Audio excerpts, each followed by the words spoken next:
我是赵少康，欢迎你来到 TVBS 少康战情室。在我们现场特别来宾张嘉玲议员、黄静莹议员、尹乃菁小姐、叶清源律师、柯震委员、立法院前副市长叶元之委员。好，大陆今天举办9·3，他的反法西斯以及他的这个抗战80周年哈，然后有一个阅兵哈。那当然大家今天比较关心的就是中国、俄罗斯、朝鲜。3大巨头呢同框很少看到他们同框的那媒体呢说竞拍天安门的城楼那另外呢，习近平他讲话了开始先讲话，他说要坚决维护国家统一、领土的完整中国人民坚定站在历史正确的一边站在历史文明进步的一边，坚持走和平发展的道路我觉得啦，他只要强调和平都好了。他不能对世界强调和平，对台湾不讲和平嘛，所以我觉得应该鼓励他们多讲和平那另外呢，他这个《纽约时报》是说，借9·3阅兵抗衡美国主导的世界秩序，向台独发出暗示警告今天他并没有提到什么台独台湾没有讲这个不过呢，的确现在西方媒体都说他要跟这个美国来抗衡等等。他这个阅兵不是前几个月才决定，他早就决定今年要阅兵了嘛，是你川普把世界舞台让出来嘛，本来世界为这单极其实中国大陆跟美国比，很多地方还是不如的啦。你原来是美苏两极，后来变成美国单极虽然他们现在倡议多极，但实际上大家知道，美国还是最强的嘛。那问题是你本来你这个对全世界你是给人家，你现在要跟大家收这个拿钱，那个拿钱，你把舞台让出来所以那个印度为什么那么生气总理为什么跑到中国去？跟你美国好了那么多年，好了个半天，被你倒打一把，还收他50%的关税，就生气嘛那另外呢，英国的《卫报》说，虽然没有提台湾但是呢，也释放了3个讯息那同时呢，也一句话警告解放军等等那么反正外国媒体有他不同的观察了那另外呢，这个说这是冷战的3角联盟又出现了，中俄、朝鲜说呢，这个金正恩想要借着跟中俄的元首同框呢，牵制美国，因为外面是说俄乌战争可能快结束了，结束以后这个北韩的角色就慢慢就没有那么重要了等等不过川普也蛮有趣的，他说中国习近平呢这个阅兵应该要谈到美军的牺牲我觉得他这个点也不错他说当时事实，因为中国抗日最早的时候，美国是没有来的，最早是俄罗斯来的。最早呢，俄罗斯因为中国大陆的飞机，中国那时候飞机根本不堪一击啦，什么飞机，飞行员上去就死了，所以俄罗斯派了他的空军，派了飞机来打日本。但你说俄罗斯作为中国好也不一定，因为他怕日本的势力这个扩充嘛，所以他来打日本。后来美国才来，志愿军陈纳德他们才来，一直到日本偷袭珍珠港，美国才正式的参战所以苏联才正式参战。美国才正式参战，美国才正式参战苏联也是后来才参战苏联是到那个广岛投了原子弹他到后来苏联其实也很投机取巧了然后他其实虽然死了不少人，但是呢他这个也趁机掠夺了不少的资源了那包括北韩包括中国的东北什么那另外呢 CNN 说习近平在挑战西方的秩序了等等反正就是西方这些媒体随便你讲嘛那另外呢，川普说他跟习近平关系很好，不担心中俄很靠拢，因为川普讲的也没错，他们需要我，比我们需要他多你需不需要我的市场？你还是需要对不对？所以呢，我美国几个到你中国去留学的你中国多少人到我美国留学30万学生而且将来川普说要给你60万的 quota，60万所以川普说他需要我，比我需要他大嘛，所以我怕什么？我不怕，嘴巴这样讲了，心里在不在我不知道了，但嘴巴至少这样讲。那英国媒体说，川普肯定是满怀羡慕的观看阅兵。哎呀，不过川普也阅了兵啦，7月4号他不是也阅兵吗？他也阅了那 BBC 英国呢是说，川普否认中国对美国构成挑战，说中国更需要美国，就我刚刚讲的那另外呢，民进党的中国部民进党有个中国部说呢，9·3阅兵是邪恶轴心的嘉年华，中俄穷兵黩武，威胁和平好，我们看一下。大陆国家主席习近平再度身穿毛式中山装，站上红旗检阅车，从天安门开上长安街，中共93大阅兵正式登场。同志们辛苦了！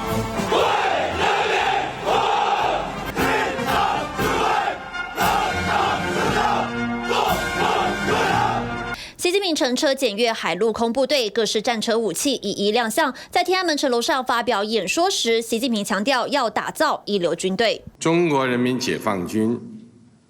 始终是党和人民完全可以信赖的英雄部队，加快建设世界一流军队，坚决维护国家主权、统一、领土完整。今年阅兵超过26国领袖到场，与原先预期一样。习近平左边是俄罗斯总统普京，右侧则是北韩最高领袖金正恩。中俄朝三国领袖天安门上历史性同框。新加坡联合早报分析，大阅兵不只秀军武，更要展现外交朋友圈。中俄朝力抗美国为首的西方阵营。总书记。阅兵前进场，3人大秀好交情。习近平先与金正恩寒暄，紧接着与普京握手后，还轻拍他的后背。走上天安门城楼，3人在最前方，一路上聊得相当开心。其他20多国来宾则是走在后方。我觉得习近平当然利用这个机会要大秀他的一个肌肉让全世界都能够来看出他们目前为止整个进步到什么样的一个程度不过我想最重要是利用这个机会来宣扬他的大国地位论特别是我觉得。这个部分里面呢，我今天为了这件事情，还特别去翻看现在我们到底是如何来看我们当初的抗战胜利这样一段的史实，我就发现它跟我当年念的历史课本那个篇幅大概只剩下1/10吧。我们那时候光是何应钦将军接受那个受降书那个镜头，现在目前都没有看到，所以这个史实刚好利用这个机会，再加上等一下我们要讨论的这个中战说反而让我们最近在网络上就开始不断的在讨论抗战到底是怎么一回事。所以说呢，这个中国它目前为止利用这个机会，然后来告诉大家它是一个大国，然后它也要承接这个80周年的这个纪念的时候，其实让台湾大家还是觉得对这个历史还是要来正视，当初是中华民国，不是中华人民共和国。所以说这整个的史实的这个史观我个人觉得是利用这个机会，在他秀肌肉叫他做大国论的时候，台湾应该把这一块趁机把它凸显出来。那当然你可以看得出来，不管是川普，他当然是要用这个方式来去做这样的一个处理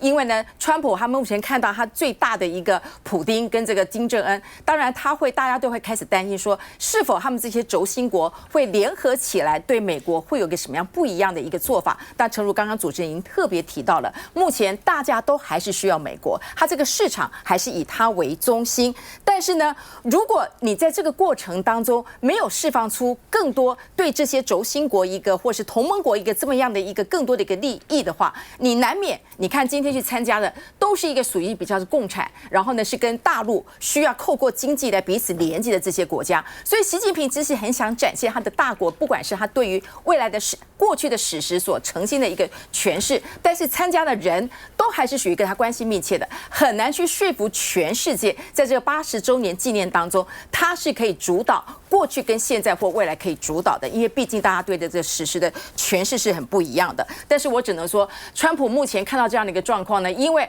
未来他在他们这个所谓的晶片，包括他们这些所谓的关税谈判，美中之间还是有很多需要去来沟通跟协调的，所以他今天也只能够悻悻然然不断告诉大家，我跟普丁是好朋友，我跟习近平关系也不错，所以他也一点都不会担心。我想他因为掌握最近的这个舞台，跟着他转，所以今天让出一个9月3号的阅兵给习近平来转一号，我觉得川普到目前为止还是信心满满的。倒是他们这几个轴心的国家里面就是反这个民主自由的这个国家里面来说，能够会达成一个什么样的一个协定大家都认为应该目前来说还是谈不出个所以然，因为呢，俄乌战争，普丁目前来说也还是处在一个上风的一个状况之下面，所以说呢，我们只能说这一次里面反而是以习近平为中心，然后来秀肌肉之外，美中关系会不会因为这样的关系而受到一些比较大的影响，目前是还看不出来。杨乃金，我们等等，我们先看一下川普怎么谈阅兵好了。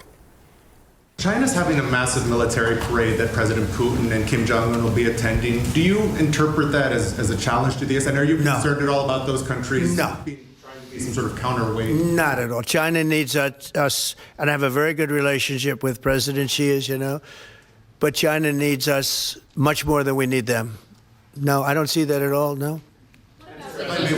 And I had actually a very good meeting with President Putin a couple of weeks ago. We'll see if anything comes out of it. If it doesn't, we'll take a different stance. 这样子哈，就是所谓的邪恶轴心或者是新邪恶轴心，这个是小布希时代的时候提出来的。他把中国大陆哈，然后伊朗、伊拉克、北韩就朝鲜，还有这个俄罗斯放在这个所谓的新邪恶轴心。那时候他觉得他们就是恐怖主义啊，哈，支持这些个国家。但川普没有接受啊，川普从头到尾他都没有接受这个理论啊，这个论调啊。甚至于到了这个奥巴马时代的时候，或是拜登的时候，也没有再提这件事情啊。所以我觉得现在西方媒体呢，用一种邪恶轴心，或者是去掉邪恶，用轴心来看待这一次的习近平、普丁还有这个金正恩同框，是落到了西方的这个论述里面去。好，所以我觉得这是第一点，这个不是一个中国大陆呢想要透过这次的这个大阅兵所呈现出来的他的意图跟他的观点哈。而且就川普来讲的话呢，他最重要的就是二次世界大战之所以能够赢，我们美国的功劳最大。所以说呢，他在这个5月8号的时候，因为欧洲战场先结束嘛。所以那个时候呢，就欧洲很多的国家什么俄罗斯啊、法国什么，他们开始来这个纪念这个欧战80周年的时候，川普那时候就讲啊，他就说这是应该叫做胜利日啊，因为如果没有美国的话，你们通通都不会赢。他讲的也是个部分的事实，但是他的真实的意图上面来说的话，他也没有要跟俄罗斯为敌啊。他跟那个普丁都已经在阿拉斯加峰会见过了，他也觉得这个金正恩我也可以搞得定啊。而且呢，今天呢，伊朗总统也参加了这场这个阅兵。在川普的眼中，你今天伊朗是因为我出动了 B2 轰炸机，所以你必须要来去接受这个停火，然后来谈判。他们现在两个国家，美国跟伊朗也在谈有关于的核武协议啊。所以我说这是一个观点的角度的，就是在说中国大陆透过这一次的这么大的一个93大阅兵，它主要要传达的几个，第一个是说，它在这个抗战胜利80周年和反法西斯战争的80周年上面，它要强调的是中国共产党他们所在这里面呢扮演的，不管是倡议也好、倡导也好，然后中华人民共和国承继的这样子的一个政权，他所在世界上面反法西斯战争中他的一个该有的一个历史定位。然后呢，你透过他跟这个普丁然后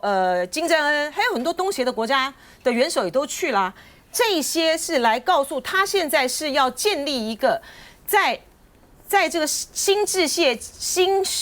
秩序里面的时候呢，中国的主导权和话语权，而且最重要的是，因为在阅兵嘛，在阅兵的这个形式上面来说，我们看到它整个的展开这个形式，它的不管是它的核导弹部队，它的无人的机的部队，然后它的这个空军的这个部队等等。他所展现的就是他在这个印太地区里面，他已经有绝对的主导权，而且能够威慑美国。我基本上了就是说，你说这个北韩啊、俄罗斯啊、中国，它原来就在一起嘛，原来只是因为川普关系，印度啊增加了一些其他的，加了一些其他的进来，那反正就彼此宣传嘛。那西方说他们是邪恶轴心，那他们还认为西方是邪恶轴心的，反正彼此就这么回事嘛，但是川普的确惹恼了很多原来跟他不错的朋友，大家都现在开始怀疑了。所以民进党常说不要以美，不是以美，不是台湾人以美，不是我们以美，美国人以美啊，美国的媒体也在以美啊，纽约时报没有以美，华盛顿邮报没有以美，美国的民主党不以美，欧盟不以美，德国不以美，法国不以美，日本不以美，南韩不以美，大家都在以啊，所以全世界都在以嘛。现在是川普自己，川普这个人个性很古怪，他收了不少钱啊。对，美国的很多法官也在移啊，都判他那个什么移民也是错的，关税也是错的，都不合法等等，还要往上诉到最高法院看看怎样啊。所以基本上就是说，我认为世界今天变成这样，是川普造成，川普把很多本来可能不会站在前推的站在一起。休息一下再回来。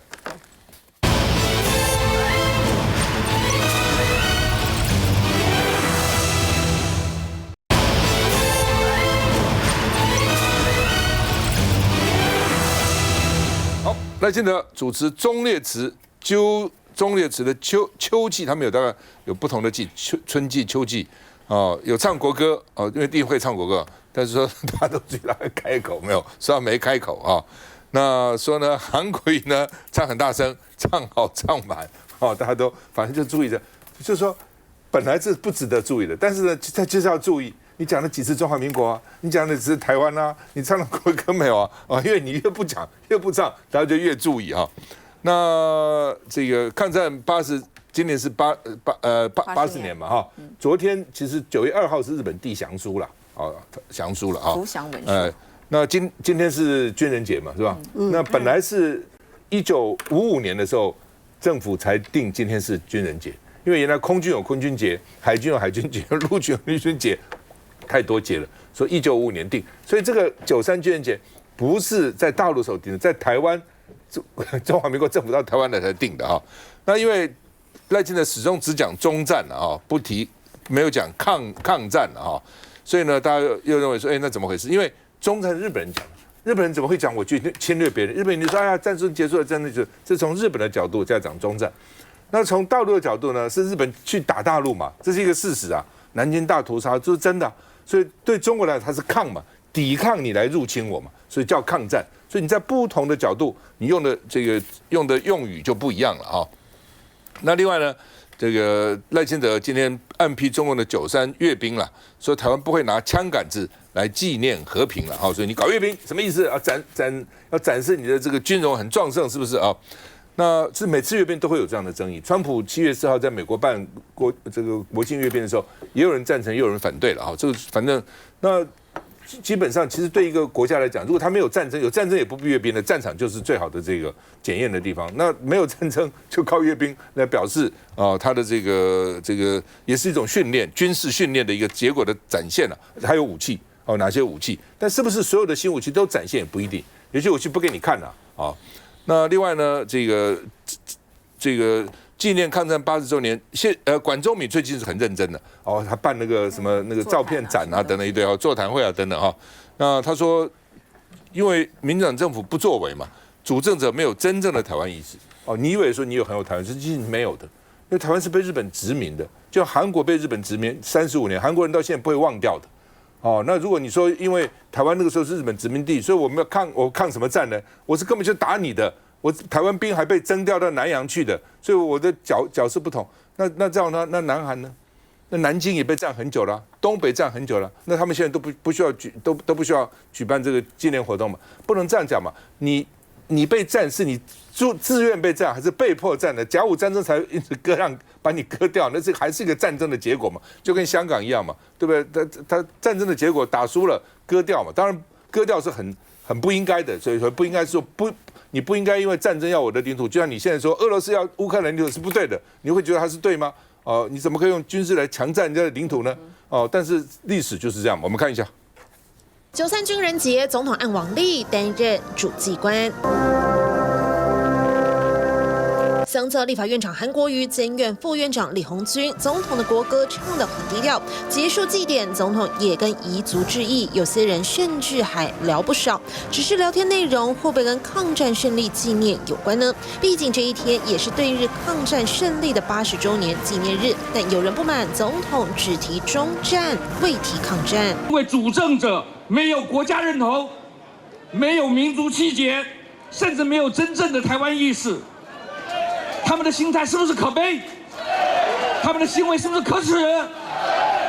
出席抗战纪念大会，管中闵的开腔，台下拍手叫好，因为明明是国民政府的胜利，同一时间中共政权是大肆庆祝，还有阅兵典礼，但中华民国仅民间活动撑场，而这声音总统或许听到了。脸书发文，台湾人民热爱和平，台湾也不拿枪杆子纪念和平，而是缅怀先烈，汲取历史教训。这同时也间接向习近平呛死。来，叶律师。我觉得其实蛮悲哀的啦，就是赖总统他是中华民国的总统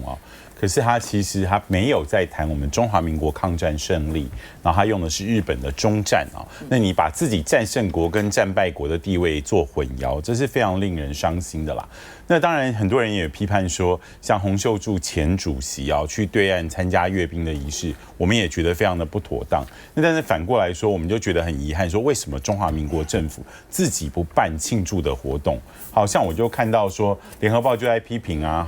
就是说这次国军唯一跟纪念抗战有沾上边的，就是一个音乐会。音乐会里面只有3首这个抗战有关的歌曲啊，这个就是凯旋歌、恭喜恭喜跟台湾光复纪念歌，而且都只是背景音乐呈现哦。那这个其实让人家觉得非常的荒谬。你是战胜国，然后你自己不去庆祝，然后搞到最后想要庆祝的人要跑到对岸去哦。那但是我还是要回过头来讲啦，我觉得国民党的先进啊，不管你在党内之前担过什么样的职务啊，其实你要意识到说，中国人民解放军共军有一天是可能拿着枪来进攻台湾的，所以任何形式的阅兵活动，中华民国的政治人物都不适合参与。就像郝柏村将军之前也告诉他的部属说，你们不可以去。好，你们要去就放弃终身俸。我觉得这个立场大是大非，应该要讲清楚。那我觉得朱立伦主席其实也应该要说清楚，党内的考纪会也应该要有立场，中常会应该要做成决议，说党内的同志通通都不能去。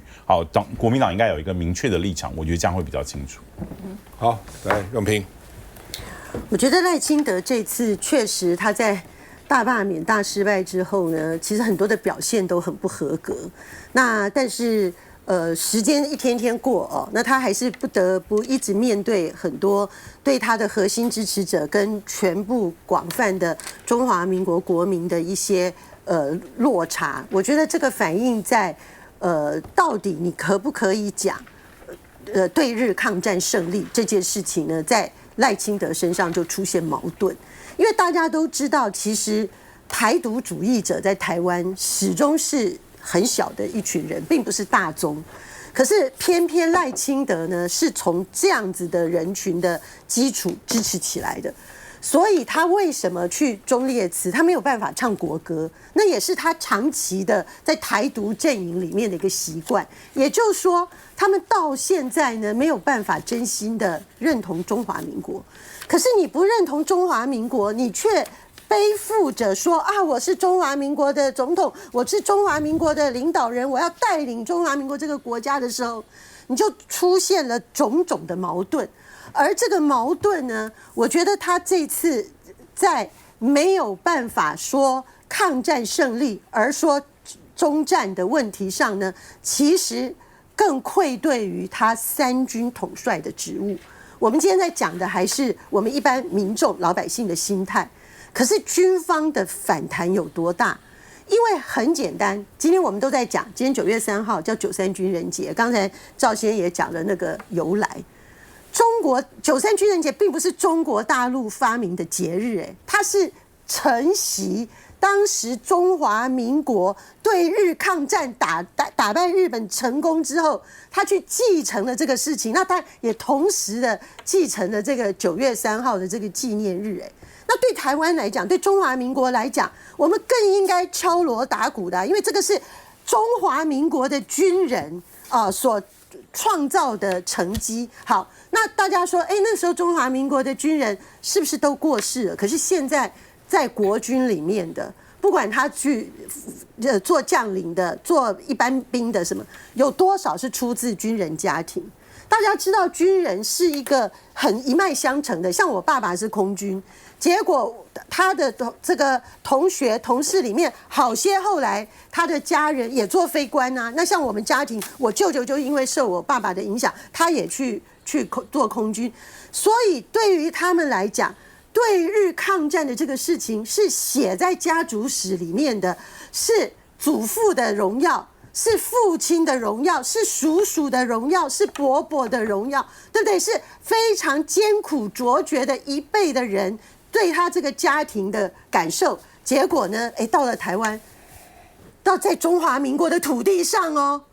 结果竟然不可以说我们抗日胜利，我们中华民国的军人了不起。所以李祥宙就是以前的陆军司令，他就说，政府怯于宣扬抗战胜利，是赖清德民心尽失的写照嘛？先不要讲民心尽失，你这个军心一定会失嘛，对不对？那更要命的是，赖清德今天的主论述是什么？叫做不用枪杆子来纪念和平。好，你去讽刺对岸不要阅兵，你自己也不阅兵。问题是，你如果认为和平的维护跟达成，并不是靠军容跟武器，表示你不接受政责军事政责可以维持和平的话，那我们跟美国武器这些真的不要买了越买台湾越危险，是不是这样子？我觉得这个李强宙讲的不错了之前的王文谢听说大陆讲的也不错，昨天有讲，他就出示那个日本受降书嘛，就是向谁投降的嘛，就像是中华民国政府投降的，这什么话讲的那李强宙是说，这个当时老共在后方是一分抗日，两分发展，7分应付，7分发展自己嘛，7分发展自己，7分壮大自己，这是一个事实。他举个最郝柏村以前到大陆常常讲说，我死了多少将军，国民党、国民政府、国军死了多少，你死了多少将军？因为一个将军一将功成万骨枯，下面很多兵嘛，我死了多少将军？你去看那李强宙今天讲的是说，我觉得这个数字最好说，8年抗战刚开始时候，那个解放军是2万，等到8年抗战结束，解放军是200万。对啊，你看他壮大多少？从2万变200，如果2万的话，怎么国民党军队、国军会还赶到台湾来呢？他200万，趁着这8年，他在后方嘛，因为国军的前方打仗打得很辛苦，他在后方，可能有人也被逼没办法。姚家辉不得之后参加，有些人是弃老共，又不能正式参军，就做游击队或者做地下工作，有可能了所以我觉得这是具体的数字了。问题只是说，当你民进党政府不要的时候，老共就接收了嘛。对，本来大家在争所以历史上到底谁打这个仗，那你不要，那他就说是他的嘛，那就变成这样子嘛。谢谢大家回来。